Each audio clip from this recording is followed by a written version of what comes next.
Have you ever squeezed a hospital soap dispenser and gotten that sad little half squirt like the building itself is tired? That tiny annoyance is where Ignaz Semmelweis starts for me. Because in Vienna in 1847, he was watching something far less annoying and far more horrifying. One maternity ward was killing women at a brutal rate, and the other wasn't. He did not have a miracle drug or a dramatic new machine. He had a notebook, mortality numbers, and the irritating habit of noticing what everyone else had decided not to look at. Semmelweis compared the physician-run clinic with the midwife's clinic, and the pattern was hard to explain away. The doctors and medical students were moving from autopsies straight into examinations of pregnant women. Same hands. The dead, then the living. He thought decaying material from corpses was being carried into women's bodies during exams and childbirth. He didn't know about microbes the way we do now, but he had the right enemy: contamination. And that is such an awkward thing for a profession to hear. Medicine can be very competent and very wrong. So he tried the least glamorous fix imaginable. Wash hands with chlorinated lime before patient contact, and clean under the fingernails too. Not a slogan, a rule. That one change made the death rate in the first clinic fall from about 18% to below 2%, close to the midwives' ward.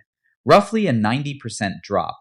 If you're picturing a graph, it would look like someone yanked the emergency brake.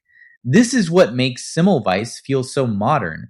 He didn't just notice a pattern, he changed one thing and watched the result move. That's not mysticism. That's evidence. And then the story gets painfully human. If his idea was right, the doctors themselves had been carrying death on their hands. That is a hard sentence to sit with. It clashed with the medical theories of the time, and it implied physician culpability, which is not exactly a crowd pleaser.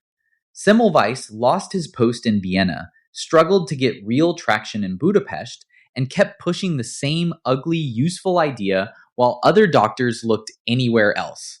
He was right in the least convenient way possible. What I find gripping is that he also gives us a name for the way people react when evidence threatens their identity.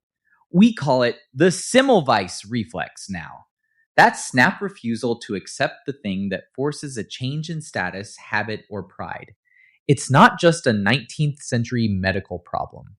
It shows up anytime a clean answer is rejected because it's too humiliating to adopt. That's the part that makes the story stick.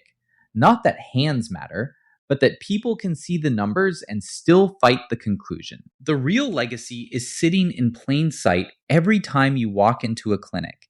Hand hygiene is now one of the main ways hospitals prevent healthcare-associated infections, and modern guidance like alcohol-based hand rubs and the Wu's 5 moments for hand hygiene is built on the same principle Semmelweis forced into medicine. Clean hands save lives.